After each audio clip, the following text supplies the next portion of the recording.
I'm Pat Kiernan. Welcome to Pat's Papers. Each day we go through U.S. newspapers, big and small, to bring you an idea of what the nation's talking about. Here's what we found today. The IRS has its eye on your cell phone. If you have personal use of your company cell phone, the tax collector is proposing your employer assign a taxable benefit to that. The Wall Street Journal says the IRS is recommending that 25% of a phone's monthly cost be declared a benefit.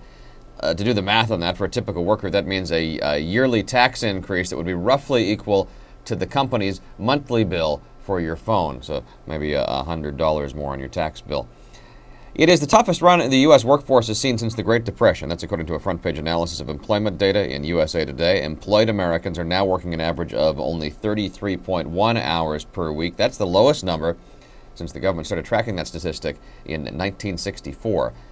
U.S. manned spaceflight to the moon is under budget scrutiny by the Obama administration. The Houston Chronicle says 20,000 people there are worried about their jobs as the space shuttle program winds down.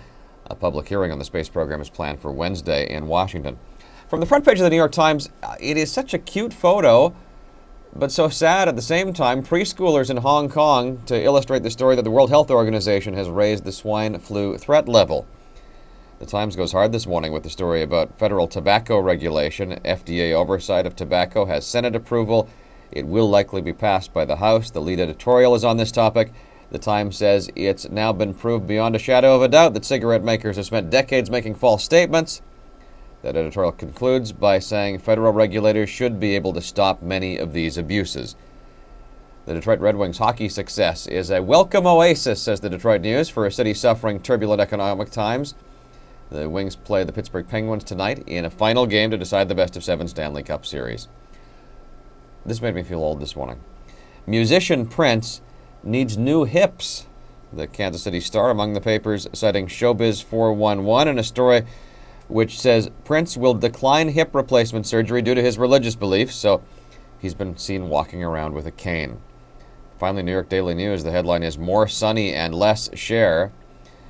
40-year-old Chasity Bono is undergoing a sex change. Cher's daughter came out as a lesbian a decade ago. A spokesperson, notably using only male pronouns, says he is proud of his decision. Thanks for joining us today for Pat's Papers. I'm Pat Kiernan. You can go to our website, patspapers.com, where you will find links to reach the individual newspapers to read the full text of any story we featured here today.